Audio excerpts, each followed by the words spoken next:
Broadway ਤੁਹਾਡੇ ਵਿਦੇਸ਼ ਜਾਣ ਦੇ ਸੁਪਨਿਆਂ ਨੂੰ ਦੇਵੇਗਾ ਹਕੀਕਤ ਦੀ ਉਡਾਨ। नमस्कार दोस्तों, मैं अमरशीद ब्रॉडवे इमिग्रेशन सर्विसेज से और लगातार स्टडी वीजा को लेके अपडेट आपसे शेयर करते रहते हैं। और यूरोप के अंदर दो कंट्रीज को हम बहुत ज्यादा पुश करते हैं या कह लो प्रमोट करते हैं, फिनलैंड और लातविया। और फिनलैंड की आज हम बात करेंगे क्योंकि ये एक ऐसी कंट्री है जो हर एक बच्चे को एक्सेप्ट कर रही है।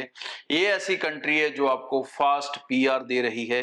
ये ऐसी कंट्री है जहां आप परिवार के साथ जा सकते हो और सबसे बड़ी बात कि आप बहुत ही कम बजट में जा सकते हो। अगर हम कंपेयर करें यूके से, अगर हम पे कंपेयर करें कनाडा से, अगर हम कंपेयर करें ऑस्ट्रेलिया से, तो भाई उससे आधा खर्चा होगा फिनलैंड में जाके सेटल होने में। तो सबसे बड़े जो बेनिफिट्स हैं इसके, और कॉस्टिंग सबसे पहले निर्भर करती है दोस्त आपकी फीस के ऊपर, ठीक है जी। और एवरेजली जो फीस है वहां पर यूनिवर्सिटीज की और कुछ कॉलेजेस की अगर मैं बोलूं तो 8 से लेके 10,000 फीस है एक साल की। और कुछ जगह जो बच्चे आइल्स पीटी वाले होंगे उनको 6 मंथ फीस पे करने का भी ऑप्शन मिल सकता है। तो मतलब उस हिसाब से अगर वो कॉस्ट को कैलकुलेट करेंगे तो उनकी जो फीस जाएगी खर्चा वो 5,000 के आसपास रहेगा। ये मैं यूरोस की बात कर रहा हूं। टोटल फीस है 8 से 10,000, 6 महीने की फीस बनेगी 4 से 5,000 यूरो। तो मतलब 4 से 5 लाख रुपया हो गया। और अगर पूरे साल की गई तो 8 से 10 लाख रुपया। इसके ऊपर आपके एम्बेसीज के खर्चे हैं। एम्बेसीज के खर्चे अगर आप मोटे मोटे सारे छोटे मोटे डाल लो, जिसमें वीएफएस है, मेडिकल है, अपोस्टाइल ऑफ डॉक्यूमेंट्स है, एम्बेसी फीस है, इंश्योरेंस है, तो ये जो सारे 5-6 खर्चों का टोटल है वो तकरीबन 80 से 90,000 रुपए के बीच में आता है रफली। और अगर 2 जाने अप्लाई कर रहे हो तो ये डबल हो जाएगा, 3 जाने कर रहे हो तो ट्रिपल हो जाएगा। और उससे भी जो अगर टोटल कर लोगे इसको तो भाई अगर आप 6 मंथ की फीस के साथ जा रहे हो तो 6 लाख से ऊपर का खर्चा नहीं है। अगर पूरे साल की फीस के साथ जा रहे हो तो 11 लाख से ऊपर का खर्चा नहीं है। और फंड्स इसमें बहुत ज्यादा नहीं दिखाने हैं। ये सबसे बड़ा बेनिफिट है कि आप मात्र 10 लाख के आसपास के फंड्स दिखा के सक्सेसफुली अपना वीजा हासिल कर सकते हो। ये एप्लीकेशन आप बाय स्टेप भी चला सकते हो। 11-12 लाख का खर्चा है।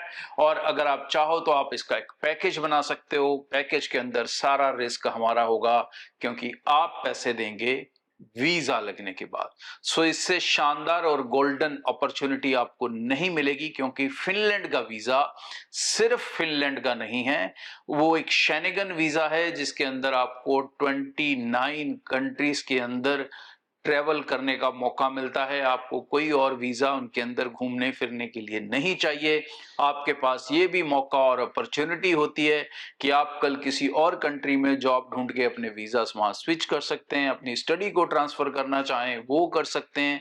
अब मतलब बहुत सारे बच्चों के, कईयों के रिलेटिव्स मान लो अपने जर्मनी के अंदर है, किसी के स्पेन के अंदर है, किसी के बेल्जियम के अंदर है।